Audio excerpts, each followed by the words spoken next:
to 400 people from my side of the family, but Aziza was adamant. She told her no more than 150. After all, it is her wedding. "Which mother?" Brandt asked. The question was out before he had a chance to think about it. "I'm sorry about that." Jordan waved a hand. "Don't apologize, Brandt."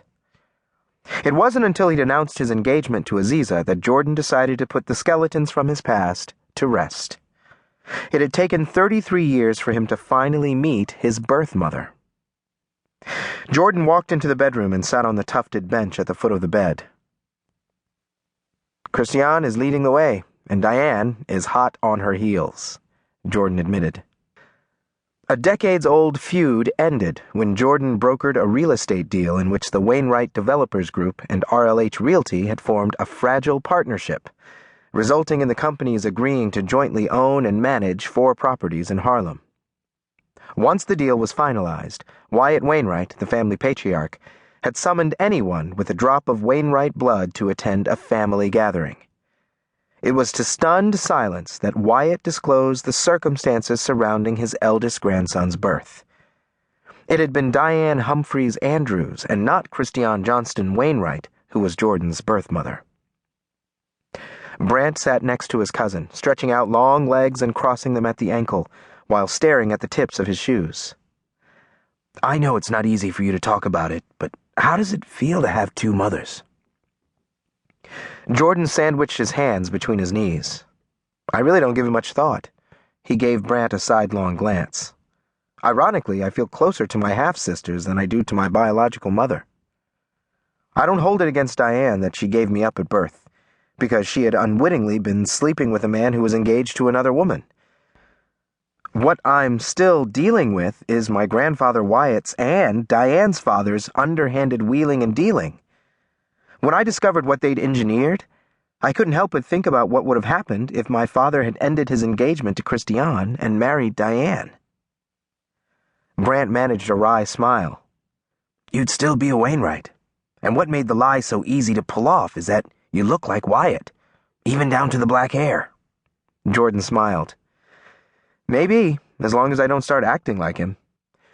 "Are you certain you're not like him?" Jordan's deep-set eyes stared at his cousin. Brandt Wainwright was the NFL's golden boy. In the sports world, he was known as the Viking, with his rakish good looks and long blonde hair. A hefty 255 pounds were evenly distributed over Brandt's muscular 6'5" frame. Although Jordan was just a few days older than Brandt, there were times when he'd felt a few years older.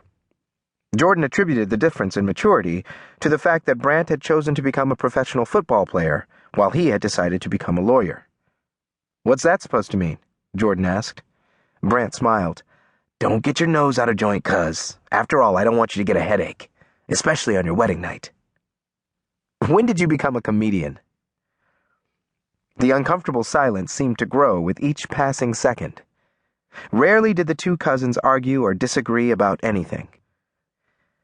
Jordan had been an only child for 10 years before his brother Noah was born, so in the meantime, Brandt had been Jordan's unofficial brother.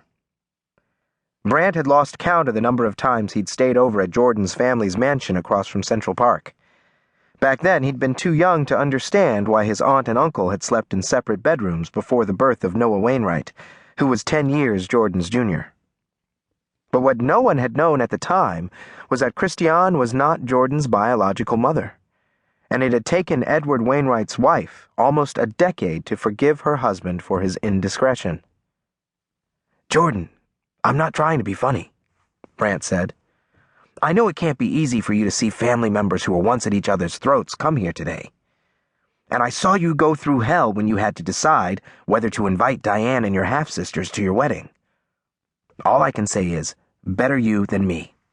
Jordan nodded. "I know you blame your grandfathers for being puppet masters who manipulated the lives of their children, but you have to put that behind you," Brandt continued, "especially today when you're beginning a new life with the woman you love." The room grew quiet again. "You asked me whether you should invite Diane Andrews to your wedding, and I said yes," Brandt continued. "Every family has its secrets, and the Wainwrights and Humphreys are no exception."